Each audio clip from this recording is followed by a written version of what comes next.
Assalamualaikum warahmatullahi wabarakatuh. Waalaikumsalam. Alhamdulillahirabbil alamin. Hamdan wa sholatan wa salaman amma ba'. Sebelum dimulai pembelajaran, silahkan ketua kelas memimpin doa dan diikuti oleh seluruh peserta didik di kelas. Berdoa dimulai. Selesai. Karena ini pertemuan pertama kita, jadi perkenankan Bapak akan menjelaskan kontrak belajar. Sudah diterima ya?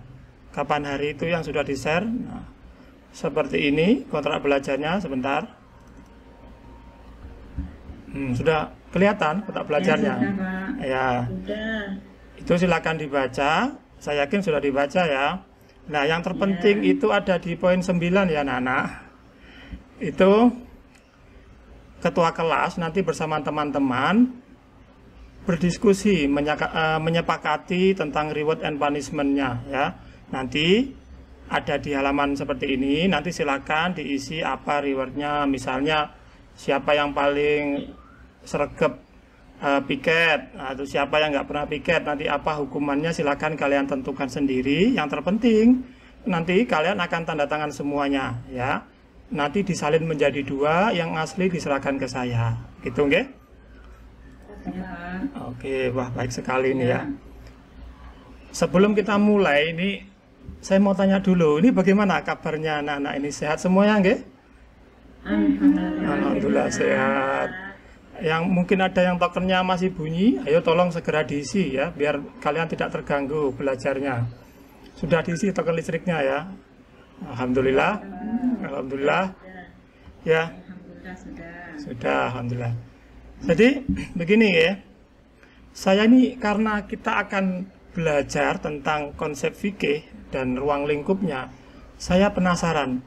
Sebenarnya menurut kalian itu fikih itu apa sih? Kata fikih itu apa sih maknanya menurut kalian? Coba silakan angkat tangan, ayo yang bisa menjawab.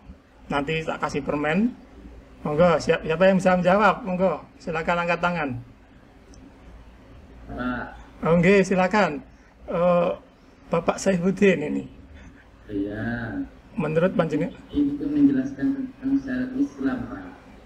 menjelaskan tentang syariat Islam. Wah, luar biasa jawabannya. Mungkin yang lain bisa menambahkan atau mengomentari. Ibadah sehari-hari. Oh, ibadah sehari-hari luar biasa ini ya. Nah, tadi sudah dijawab oleh teman-teman kalian. Nah, ini sudah benar semua ini. Wah, saya curiga ini jangan-jangan guru nih. Wah. Oh, enggak ya, ini kan simulasi murid ya.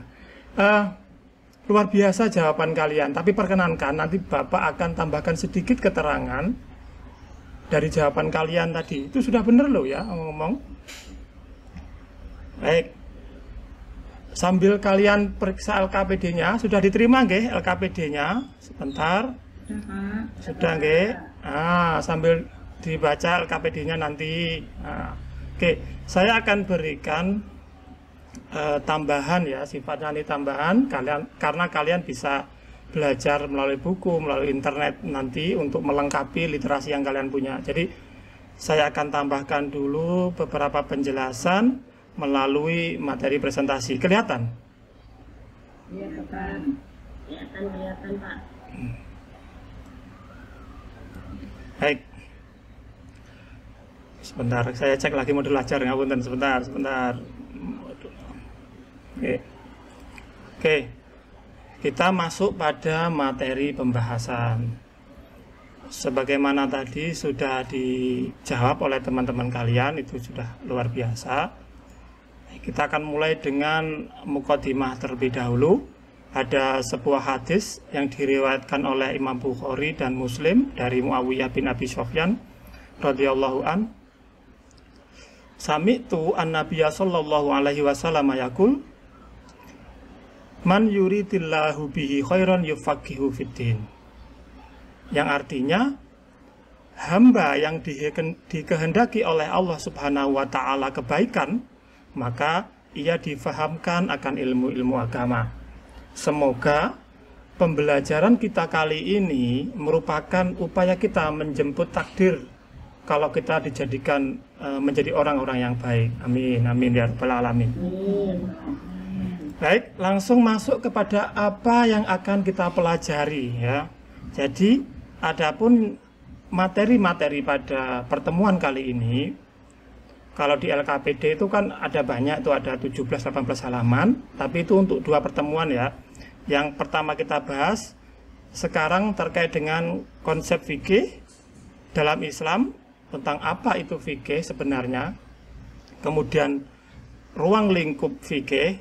Jadi fikih itu hukum, dalam fikih itu apa saja, apa ada haram, ada wajib, ada mubah dan seterusnya. Kemudian yang nomor 3 yang merupakan subbab terakhir pada pertemuan kali ini adalah perbedaan fikih dengan syariat. Ya, jadi sebenarnya fikih itu apa dan syariat itu apa sih, gitu ya. Oke. Saya lanjut. Kita masuk pada subbab pertama, yaitu tentang konsep fikih. Fikih secara kebahasaan, ya, secara arti bahasa merupakan fikhun amik atau pemahaman yang mendalam, yang menghendaki pengerahan potensi dan akal. Jadi upaya-upaya untuk memahami sesuatu secara mendalam, begitu.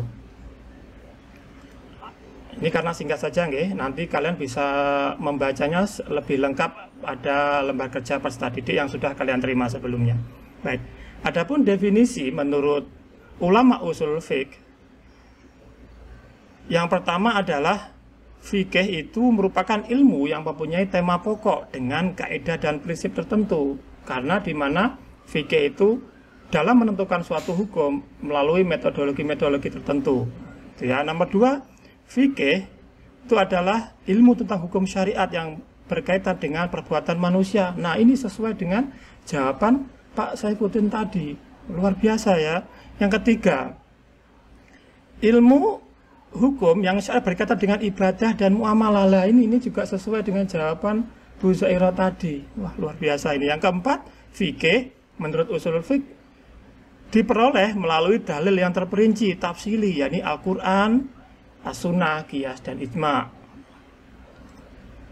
Kemudian ada juga pendapat lain tentang definisi dari fikih itu sendiri. Yang pertama, ini kita ambil beberapa, nggak, sebenarnya banyak juga pendapat-pendapat ulama kontemporer, tapi kita ambil yang cukup masyhur saja.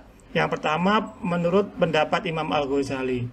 Kalau menurut pendapat Imam Al-Ghazali, fikih merupakan ilmu yang berusaha memahami secara mendalam ketentuan-ketentuan yang terperinci dalam masalah akidah, ibadah, maupun muamalah dalam ajaran Islam. Jadi kalau menurut Imam Al-Ghazali, fikih itu tidak hanya terkait dengan ibadah maupun muamalah, tapi juga terkait dengan akidah.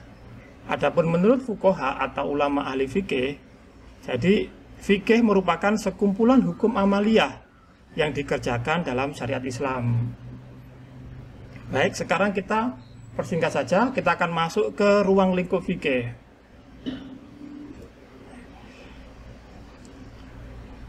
Jadi ruang lingkup fikih itu berbentuk hukum amaliyah yang tadi sebelumnya kita singgung, yang harus diamalkan oleh mukallaf. Lalu apa itu mukallaf? Gitu ya. Mukallaf adalah orang yang sudah dibebani atau diberi tanggung jawab melaksanakan ajaran syariah. Tanda-tandanya adalah sudah balik, berakal, atau sadar, ini sama juga nggih, dan sudah masuk Islam. Jadi orang dengan gangguan jiwa, misalnya kalian tahu ada orang gangguan jiwa yang jalan-jalan siang hari, nggak usah ditegur, nggak usah suruh sholat duhur, itu memang tidak ada kewajiban untuk sholat karena tidak mukallaf. Ya, itu konsepnya. Jadi sebelum kita bahas tentang ruang lingkup, yang harus dipahami adalah fikih itu diterapkan, dibebankan kepada orang mukallaf sebagaimana tanda-tanda yang sudah Bapak jelaskan, gitu ya. Loh, itu siapa itu yang ngantuk itu? Ayo ke belakang dulu, ambil wudhu, ambil wudhu dulu. Oke, ambil wudhu dulu, kembali ke kelas ya. Wah, ini gimana ini? Lagi seru-serunya kok. Silahkan ambil butuh dulu. Biar segera bisa. Nggih. Oke. Lanjut. Ruang lingkup. Nah, sekarang kita akan membahas ruang lingkup. Apa saja dalam fikih itu ruang lingkupnya? Yang pertama ada ibadah. Ibadah ini berkaitan dengan hukum-hukum amaliyah atau hukum-hukum yang kita lakukan yang hubungannya dengan Allah. Jadi istilahnya hubungan dengan Allah atau hablum minallah ya. Jadi mengatur tentang hukum sholat, kemudian hukum puasa dan lain sebagainya. Kemudian ada juga hukum muamalah, ini dalam ruang lingkupnya. Jadi hukum yang membahas tentang hubungan manusia, sesama manusia, baik itu individu maupun kelompok. Sebentar, adapun muamalah ini dalam fikih secara garis besar dibagi menjadi 3. Hukum-hukum keluarga atau al-ahwal asyahsiyah, ada juga hukum-hukum perdata yang menyangkut dengan hubungan kebendaan, kepemilikan atau muamalah madiyah, dan juga hukum tentang perekonomian atau keuangan atau al-ahkamul iqtisadiyah wal maliyah ya. Wah, ini kok belnya sudah bunyi nih ya. Ini bel sebentar lagi mau ganti pelajaran. Ini sebentar ya, saya persingkat saja materinya. Jadi sisanya silahkan kalian dilihat di LKPD. Ini ada definisi syariat. Jadi kalau saya jelas singkat aja nggih. Secara syariat itu adalah arti kebahasanya merupakan sumber air atau sumber untuk kehidupan. Jadi kalau secara istilah merupakan jalan yang lurus ya, atau rikol mustaqimah, yakni agama yang benar. Jadi syariat itu ya agama itu sendiri. Kemudian ada maqasid syariah. Maqasid syariah itu ada itu apa tujuannya? Jadi ada 5 sebagaimana kalian lihat, ada hifdzuddin, hifdzun nafas, hifdzul aql. Saya akan jelaskan beberapa di antaranya. Misalnya hifdzul aql. Syariah mempunyai tujuan yang salah satunya adalah menjaga dan memelihara akal, di mana akal ini memang satu-satunya diberikan kepada manusia dan jin ya. Hewan atau makhluk-makhluk lain tidak ada. Pohon tidak diberi akal, jadi tidak perlu sholat ya. Kalau karena kita diberi akal, maka kita wajib menjalankan syariah melalui aturan-aturan yang bernama fikih. Nah, kemudian ada juga perbedaannya. Kita sudah bahas tentang fikih dan juga perbedaannya seperti ini, silakan dilihat. Nah, kemudian ini adalah bagaimana suatu hukum fikih itu diambil dari syariat. Sebagai contoh, dalam hukum wudhu, ini ada sepotong ayat Al-Quran, Al-Ma'idah ayat 6, yang seperti yang kalian lihat, sebentar, buat begini aja, biar kelihatan. Dan juga ada hadis. Loh, udah kelihatan nggih? Oh, maaf. Ini gimana kok jadi begini nggih? Sebentar. Ini aja deh, kelihatan tapi nggih. Jadi di sini wudhu itu yang kita tahu dalam fikih ada 6 ya, ada niat, ada membasuh muka. Di mana niat ini diambil dari sini. Nah, innamal a'malu binniyat. Karena segala hal yang termasuk ibadah dan wudhu juga termasuk suatu hal yang baik, maka niat akan menjadi rukun ya, dalam wudhu, diambilkan dari hadis, kemudian dilanjutkan. Nah, dari kedua ini, baik hadis maupun Al-Quran, ini tidak menyebutkan tartib. Nah, lalu di mana tartib itu diambil? Tartib diambil dari huruf wawu ya. Kalau dalam usulul fiqh ini berarti apa istilahnya ya, ada tartibi atau rukun tartibi yang menyatakan ini berlanjutan. Misalnya fagsilu wujuhakum wa aydiyakum. Wanya ini mengartikan melanjutkan. Jadi setelah membasuh wajah, kemudian membasuh tangan dan seterusnya. Tunggu. Oh, kesusu. Nah, jadi kesimpulannya adalah, kesimpulan dari ringkasan materi yang saya buat adalah seperti ini. Jadi syariat merupakan ketentuan-ketentuan dari Al-Quran, Sunnah Nabi, dan kesimpulan-kesimpulan yang berasal dari keduanya. Sedangkan fikih merupakan tata cara pelaksanaan syariat, hasil ijtihad para ulama. Ya.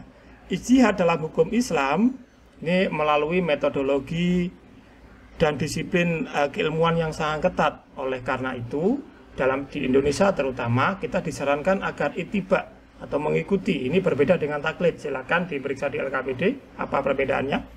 Ittiba kepada madhabil arba'ah, ya, ada Imam Syafi'i, ada Imam Maliki dan lain sebagainya. Oke, itu saja ringkasan materi yang bisa Bapak sampaikan. Ini sebelum saya tutup, ini karena sudah bel ya, ini sudah saya ditunggu ini pada pelajaran berikutnya, sabar dulu. Baik, saya akan lakukan refleksi bagaimana setelah materi yang pembelajaran yang telah kita lakukan hari ini, apa yang kalian dapat? Sama atau tidak pemahaman yang kalian dapat sebelum dan sesudah melalui pembelajaran ini? Atau sama aja? Oh sudah Bapak, Alhamdulillah. Oh ya, terima kasih. Terima kasih ya. Oh hamba, Alhamdulillah, luar biasa, luar biasa. Baik, ini untuk andai kata ini waktunya masih ada, nah, ini karena kebetulan timernya sudah 00 ya. Ini sebenarnya nanti kalian, ini seperti diinstruksi, nanti kalian akan kita bagi menjadi berapa kelompok. Setiap satu kelompok berisi 5-6 orang, tergantung jumlah kelas. Nanti Bapak akan berikan, nah, lembar seperti ini ya, anak-anak ya. Ini nanti kalian isi, nih nama kalian ada di sini, masukkan nama kalian, kemudian kalian buat pertanyaan. Nah, pertanyaan dan jawabannya tentu saja. Nanti pertanyaan ini dikumpulkan dan saya akan bagikan secara acak atau secara silang ke kelompok yang lain untuk dijawab, untuk dipresentasikan di depan, begitu ya. Silahkan dikerjakan. Ini saya kasih waktu 10 menit.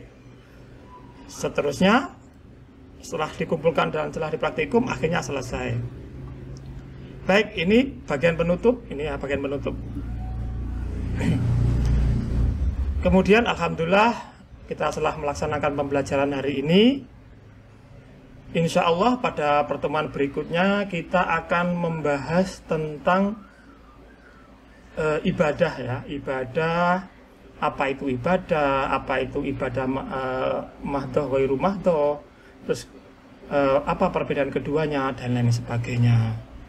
Baik, untuk penutup pada pertemuan kali ini, mari bersama-sama kita baca hamdalah dan disusul dengan doa kafaratul majelis bersama-sama.